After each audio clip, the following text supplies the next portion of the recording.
આવતીકાલે ભગવાન જગન્નાથજી નીકળશે નગરચર્યાએ. પ્રધાનમંત્રીએ રથયાત્રા માટે મોકલાવ્યો પ્રસાદ. મુખ્યમંત્રી ભૂપેન્દ્ર પટેલે સંધ્યા આરતીમાં લીધો ભાગ. રાજ્યના નાગરિકોની સુખ, શાંતિ અને સમૃદ્ધિ માટે કરી પ્રાર્થના. કેન્દ્રીય ગૃહ અને સહકારિતા મંત્રી અમિત શાહ ગુજરાતના 2 દિવસીય પ્રવાસે. ગોધરાના આંગડિયા ખાતે સહકારી મંડળીની લીધી મુલાકાત.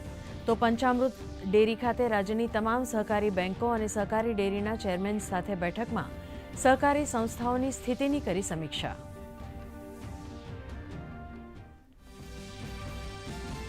કેન્દ્રીય ગૃહ અને સહકારિતા મંત્રી અમિત શાહે વિશ્વ સહકારિતા દિવસ નિમિત્તે સહકારથી સમૃદ્ધિ કાર્યક્રમમાં લીધો ભાગ.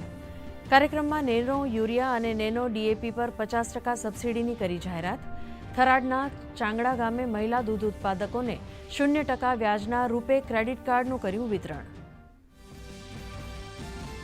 સંસદમાં વિપક્ષના નેતા રાહુલ ગાંધીએ આજે ગુજરાતના પ્રવાસે અમદાવાદમાં કોંગ્રેસ કાર્યાલય પર કાર્યકરોને કર્યું સંબોધન.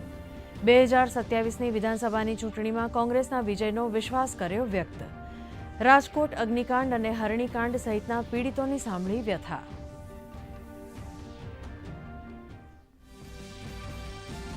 સુરતના સચિન જીઆઈડીસી વિસ્તારમાં મોટી દુર્ઘટના. 6 માળની બિલ્ડિંગ ધરાશાયી. કાટમાળમાંથી એક મહિલાનું કરાયું રેસ્ક્યુ. 15 લોકો ઇજાગ્રસ્ત.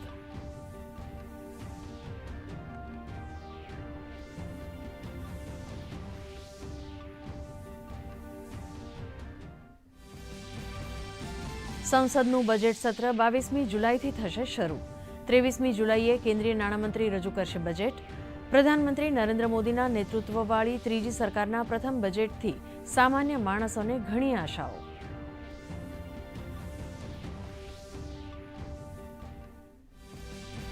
આજથી શરૂ થનાર નીટ યુજીનું કાઉન્સેલિંગ બીજા આદેશ સુધી સ્થગિત. સુપ્રીમ કોર્ટમાં નીટ યુજી સાથે સંકળાયેલ અરજીઓ પર આવતીકાલે થશે સુનાવણી. કેન્દ્ર સરકારે આ મુદ્દે પહેલા જ સોગંદનામું કર્યું છે રજૂ.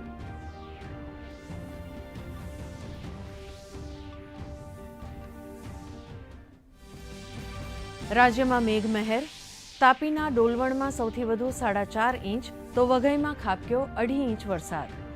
રાજ્યમાં નોંધાયો મોસમનો સરેરાશ 22.66% વરસાદ. રથયાત્રાના દિવસે અમદાવાદમાં હળવાથી મધ્યમ વરસાદની હવામાન વિભાગની આગાહી.